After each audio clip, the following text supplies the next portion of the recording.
Bonjour, aujourd'hui je voudrais venir appuyer sur un aspect vraiment important de la perspective que j'ai donnée sur la procrastination dans une vidéo précédente. Parce que je vois en ce moment beaucoup de vidéos là-dessus. Forcément j'en ai publié une, donc YouTube m'en propose à l'appel. Et je trouve qu'il y a vraiment une, une incompréhension d'un élément qui est la notion d'ennui. On vous dit, on vous dit tout le temps, la procrastination ou les blocages, c'est dû à des tâches qui sont ennuyantes. Et qu'on préfère se distraire, avoir des tâches plus sympathiques à faire plutôt que celles-là. Alors encore une fois, là, au niveau de ce que j'appelle globalement cette perspective qu'on va élargir dans tous les cas, il faut définir de quoi on parle. Qu'est-ce que c'est que cette histoire d'ennui qu'on aurait et ce besoin de se distraire? Parce que si on les prend comme argent comptant sans les discuter au départ, ça ne veut rien dire et c'est pour ça qu'on ne sort pas de cette histoire de procrastination et de blocage. Alors dans la vidéo que j'ai faite avec les trois types ou la progression dans la maturité émotionnelle vis-à-vis de la procrastination, je vous ai montré que l'élément essentiel dans cette histoire de blocage et de procrastination et d'anxiété, c'est la gratification. Est-ce qu'il y a une gratification à la sortie de la tâche ou de l'action ou pas? Et cette gratification, elle est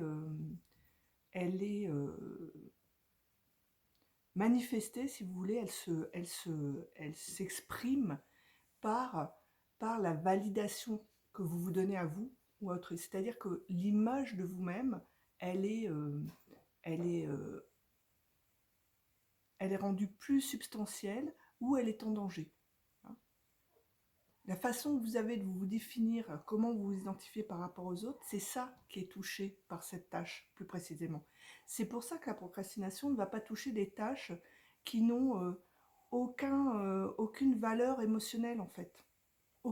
Et la valeur émotionnelle, encore une fois, elle est toujours liée à la propension du résultat de pouvoir venir mettre en danger euh, ou améliorer la stabilité de l'image. Hein. Ça déstabilise ou stabilise l'image de vous, c'est-à-dire vraiment la définition que vous faites identitaire par rapport aux autres. Je suis là, je suis grand, je suis petit, euh, je, je, je reste dans le grossier, mais je suis grand, je suis petit, je suis intelligent, je suis moche, je suis beau, mais après il y a toutes les subtilités liées à votre définition par rapport aux autres, donc à la définition comparative. Et la procrastination et les blocages touchent ces tâches qui ont un impact sur cette image. C'est pour ça. C'est pour ça qu'on a envie de se distraire quand on sent que ça touche quelque chose d'angoissant. Et, et, et cette notion d'ennui aussi. Qu'est-ce que c'est que cet ennui? Cet ennui, c'est parce que quand on va se retrouver à faire cette tâche, on se retrouve face à cette redéfinition de son image, ce vide. Il peut y avoir aucune image ou alors la peur d'une image négative. Il y a un moment de danger par rapport à l'image, c'est-à-dire une absence d'image. Il y a ces moments-là où la stabilité, la continuité de l'image apparaît pour ce qu'elle est, en fait, une image, et donc il n'y a pas de continuité et qu'on est dans un moment entre deux. Et c'est ça l'ennui. Pourquoi l'ennui quand on n'a rien à faire? Qu'est-ce que c'est que cette histoire de je m'ennuie? C'est cette peur de ne pas avoir quelque chose pour s'accrocher mentalement, le train de pensée. Je vais faire ci, je vais faire ça, je suis occupée à ceci. Il n'y a pas de focus possible pour accrocher l'attention. Et quand l'attention n'est pas accrochée, elle revient au vide, ce on peut appeler l'ennui, ce qu'on peut appeler la méditation aussi.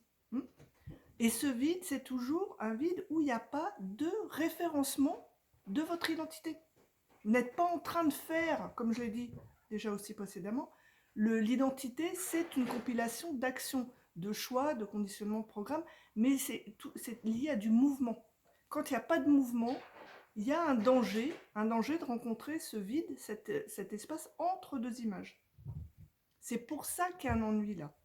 Alors cet ennui-là, pourquoi on va le retrouver par exemple dans je fais la vaisselle et je vais procrastiner pour faire la vaisselle? Parce que dans la vaisselle, et c'est marrant, on a vraiment des espèces de tâches universellement qui reproduisent un symbole. Bon, il y a des gens qui font la vaisselle, il n'y a pas de problème. Mais s'il y a un problème là, c'est parce que souvent, c'est le côté répétitif. On se voit faire des vaisselles jusqu'à la fin de sa vie. Donc on se projette une image, oh là là, mon image c'est le mythe de Sisyphe, tous les jours, je refais de la vaisselle, il y a encore de la vaisselle, je refais de la vaisselle, il y a encore de la vaisselle. C'est pas gratifiant parce que ça donne une impression de limite de sa vie, surtout quand il n'y a pas déjà dans la vie quelque chose euh, de stabilisant pour l'image, quelque chose d'autre que vous faites qui est très enrichissant. Donc du coup, ce point-là, ce point par exemple de faire la vaisselle, va cristalliser tout le questionnement caché, finalement, toute la peur d'avoir une identification qui n'est pas stable, qui n'est pas valorisée, qui est comment dire, qui n'est pas, je trouve pas le mot, euh, qui n'est pas assez étoffée, qui peut être fragile, voilà. Voilà. Donc une comparaison par rapport aux autres qui est fragile, qui est vite sujette à changement, c'est-à-dire je suis moins bien, je suis mieux par rapport à ce que les autres ou soi-même va venir juger des actions et des choix. C'est pour ça que là, la vaisselle, ça va être une difficulté. Mais pour quelqu'un qui n'a pas de difficulté d'image, par ailleurs, il va faire la vaisselle, il n'y aura pas ce problème, vous voyez. Donc c'est pas lié à une valeur absolue d'ennui ou plus ou moins d'ennui d'une tâche. C'est lié à ce que soit vous allez ressentir quand vous allez accomplir cette tâche, ou soit à ce que vous en attendez. Le résultat escompté, qu'est-ce qui va être? Est-ce qui va être gratifiant pour votre image? Vous voyez, ça, on est dans le stade 2 de la vidéo que j'avais fait d'avant. Donc c'est ça qu'il faut bien voir. C'est pour ça que je voulais appuyer là-dessus. C'est pas lié à l'ennui, c'est que l'ennui révèle quelque chose. Ce qu'on appelle l'ennui, c'est juste une espèce d'anxiété du non-mouvement. Parce qu'il révèle l'image pour ce qu'elle est. Il montre le roi sans vêtements. C'est-à-dire que c'est juste une projection mentale qui flotte au-dessus des actions et des choix. Et qui est donc complètement à la merci, si vous voulez, de comment vos actions et vos choix vont être jugés, qu'ils soient par vous ou par le reste du monde, ou les deux. De toute façon, c'est un amalgame. D'accord?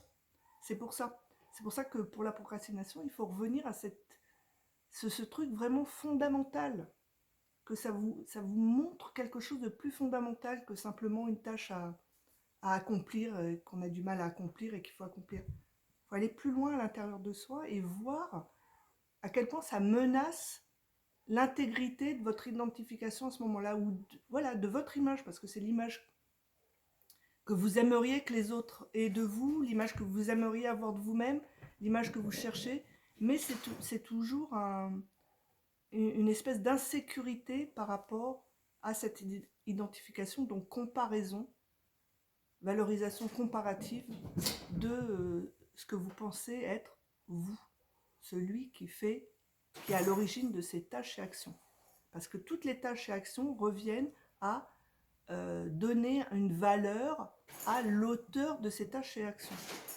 Et ça lui donne une existence. C'est là qu'on croit être l'auteur de ces tâches et actions, parce que forcément, il y a quelque chose qui doit être responsable, et qui peut être responsable, coupable ou